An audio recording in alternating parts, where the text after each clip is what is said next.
ചേച്ചിയുടെ ഉള്ളിൽ ഒരു പോരാളിയുണ്ട്.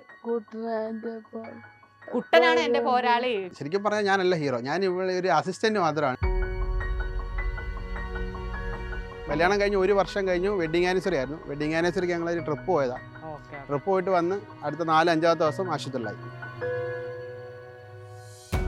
ഓരോ ദിവസവും പ്രോഗ്രസ്സിൽ മാത്രമേ ഉള്ളൂ, അത് കുറഞ്ഞു പോയിട്ടില്ല. അത് തന്നെ, പക്ഷെ അത് ഒരു ലോങ് ടൈം എടുക്കുമെന്നുള്ളത് അന്ന് വരെ ഡോക്ടർമാർ പറഞ്ഞിട്ടുണ്ടായിരുന്നു. നമുക്ക് റിയലായിട്ട് ലവ് എന്താണെന്ന് മനസ്സിലാക്കി തരുന്നത് ലിജിയാണ്. നമ്മൾ നടന്നു വരുന്ന ഒരു സമയം വേണ്ടി ക്ഷമിക്കുക എന്നുള്ളതാണ് ഏറ്റവും വലിയ ടൂൾ ഇതിനകത്ത്. ചിലപ്പോൾ നമുക്ക് വിഷമങ്ങളൊക്കെ ഉണ്ടാവും, മറ്റുള്ളവരുടെ ലൈഫ് കാണുമ്പോൾ നമുക്ക് അങ്ങനെ ആയില്ലല്ലോ എന്നൊക്കെയുള്ള ചില വിഷമങ്ങളൊക്കെ ഇടയ്ക്ക് വരും. പക്ഷെ അത് നമ്മുടെ ലൈഫ് വേറെയാണെന്ന് നമ്മൾ മനസ്സിലാക്കണം.